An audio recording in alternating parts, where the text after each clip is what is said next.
انسان جس گناہ میں پھنستا ہے آسانی سے وہ اگر غور کرے تو سمجھ سکتا ہے کہ وہ کیا اسباب ہیں جن کی وجہ سے میں فلاں گناہ میں پھنس جاتا ہوں۔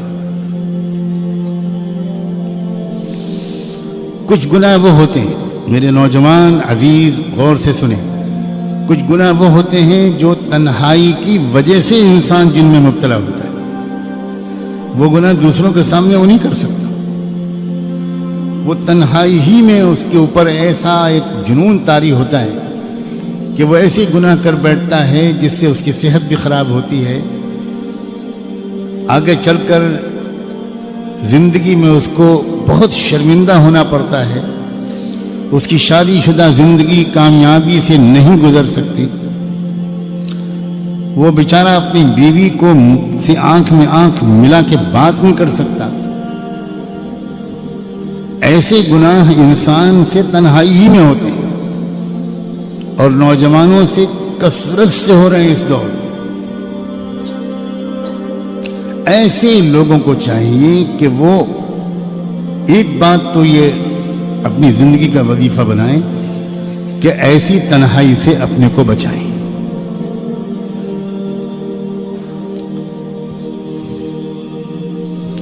دوسرے، جس وقت ان کے دل میں اس طرح کی کسی بھی گناہ کا خیال آئے، ہمیشہ یاد رکھیں گناہ کا عمل بعد میں ہوتا ہے، گناہ کا خیال پہلے آتا ہے۔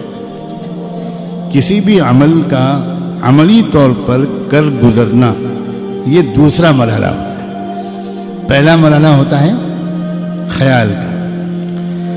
اگر پہلے ہی مرحلے پر انسان روک لے، کنٹرول کر لے، چوکنا ہو جائے تو یہ خیال عمل میں تبدیل نہیں ہو سکتا۔ اس خیال کو سے رکنے کا راستہ کیا ہے؟ فوری طور پر اپنے ارادے کی طاقت کو استعمال کر کے دوسرا خیال دماغ میں لایا جائے، یعنی اس خیال کو بدلا جائے۔ آدمی اٹھ کے بھاگ جائے، ایک دم آدمی اٹھ کے کھڑا ہو جائے، آدمی ایک دم قرآن مجید ہاتھ میں لے لے، الماری سے کتاب ہاتھ میں لے لے، تسبیح ہاتھ میں لے لے جو سامنے ٹنگی ہے، وہ اللہ تعالیٰ کو یاد کرنے لگے، درود شریف پڑھنے لگے، استغفار پڑھنے لگے۔ اگر وضو کی حالت میں تھا تو جلدی سے نماز کی نیت باندھ لے، لیکن کچھ نہ کچھ کرے، اسی خیال میں انسان ڈوبا رہے، اسی خیال میں لگا رہے، دیر تک اسی خیال کے بارے میں سوچتا رہے اور پھر یہ تمنا کرے کہ وہ عمل مجھ سے سرزد نہ ہو، یہ انسان کی فطرت کے خلاف ہے۔ خیال عمل میں اپنے کو تبدیل کروا کر رہتا ہے، اگر آپ نے اس کو تھوڑی مہلت دے دی تو وہ پھر عمل میں تبدیل کروا کر رہتا ہے۔ وہ خیال کو بدلنا چاہیے، کسی بھی ترکیب سے خیال کو بدلنا چاہیے۔ حضرت یوسف علیہ السلام کو بھی خیال آیا تھا، ایسا نہیں ہے کہ ان کو خیال نہیں آیا تھا، اور انسان ایسا ہو ہی نہیں سکتا کہ اس کو خیال نہ آئے، لیکن یوسف علیہ السلام نے فوری طور پر فوراً اپنے خیال کو منتقل کیا اللہ کی پکڑ کی طرف، اللہ کی قدرت اور رحمت کی طرف، اور معاذ اللہ کہتے ہوئے بھاگے۔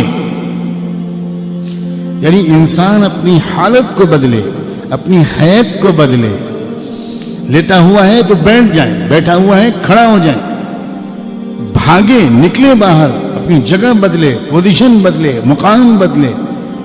ظاہری حیت بدلنے سے خیال کے بدلنے میں مدد ملتی ہے۔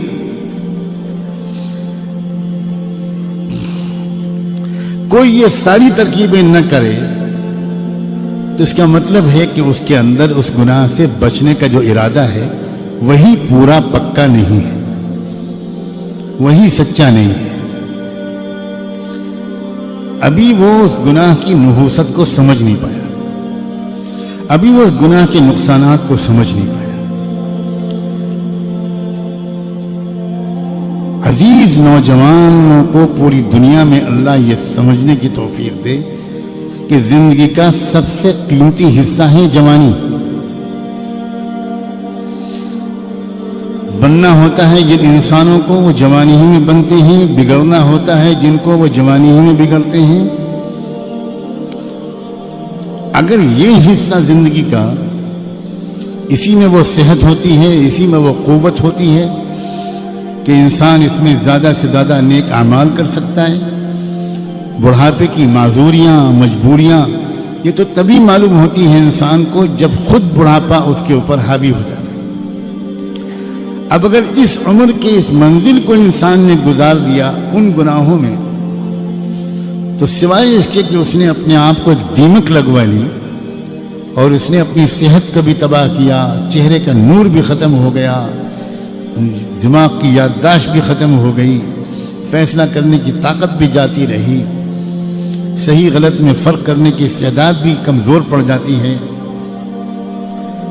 تو اپنے نفس کو سمجھائیں اور اس معاملے میں یعنی ترک معاصی کے معاملے میں، گناہوں کے چھوڑنے کے معاملے میں سنجیدہ بنے. یہ جملہ حساس آدمی کے لیے بہت کافی ہے. جو انسان یہ کہتا ہے کہ مجھ سے گناہ چھوٹتے نہیں، شاید اس نے اپنے گناہوں کے چھوڑنے کا سچا ارادہ ہی نہیں کیا.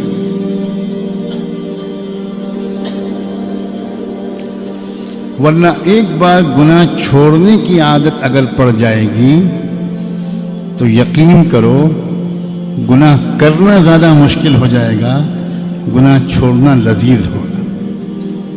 چکھ کے تو دیکھو، گناہوں کی لذت تو بہت دیکھ لی، اب تقوی کی لذت کو بھی آزما کر دیکھو.